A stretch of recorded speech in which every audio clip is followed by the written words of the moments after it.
बिस्मिल्लाहिर्रहमानिर्रहीम। Welcome to my channel Family Fusion. आज आपके साथ मैं कंडेंस मिल्क की रेसिपी लेकर हाजिर हुई हूँ। कंडेंस मिल्क जब हम बाज़ार से ख़रीदते हैं तो वो हमें बहुत महंगा मिलता है और वो एक 200 ग्राम के करीब होता है, जो 400 450 के करीब होता है। तो मैं आपको बनाना सिखाऊंगी जो घर में बनेगा बहुत ईजीली और सिर्फ 2 इंग्रेडिएंट से, दूध और चीनी से। और आप 150 से 200 रुपये के दरमियान में आपका ये कंडेंस मिल्क तैयार हो जाएगा। और ये कंडेंस मिल्क बहुत सारी हमारे घर में जो हम मीठा बनाते हैं, बहुत सारे मीठों में ये हमारा कंडेंस मिल्क यूज़ होता है, जैसे कुल्फ़ी या पैन केक, इस टाइप की बहुत सारे मीठे होते हैं जिसमें हम इसको यूज़ करते हैं। तो चलें, इसके लिए सिर्फ 2 चीज़ें चाहिए। ये मैंने ½ लीटर के करीब मैंने दूध लिया है, ये आधा कप मैंने चीनी ली है। तो जल्दी से इसकी मेकिंग को करते हैं स्टार्ट। सबसे पहले हम दूध ऐड करेंगे,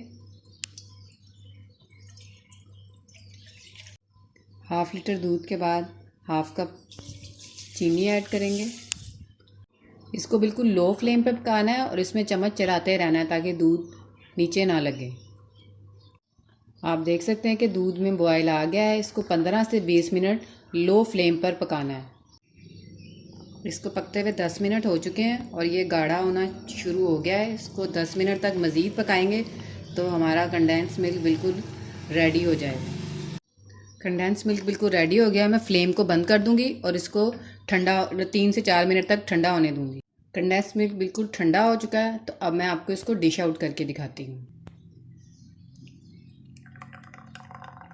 बच्चों को बिल्कुल हेल्दी चीज़ें दिया करें। कोशिश करें कि आप बच्चों को जो चीज़ें घर में इजीली बना सकती हैं वो घर में ही बनाएं। तो आपको कुछ समझ ना आए तो बच्चों को ब्रेड के ऊपर कंडेंस मिल्क लगा कर दे दें, तो आपके बच्चे इंशाल्लाह वो शौक से खाएंगे। और अगर आपको मेरी कंडेंस मिल्क की ये रेसिपी अच्छी लगी हो तो मेरे चैनल को सब्सक्राइब ज़रूर करना है आपने, और मेरी वीडियो को लाइक और शेयर भी ज़रूर करना है। Thank you.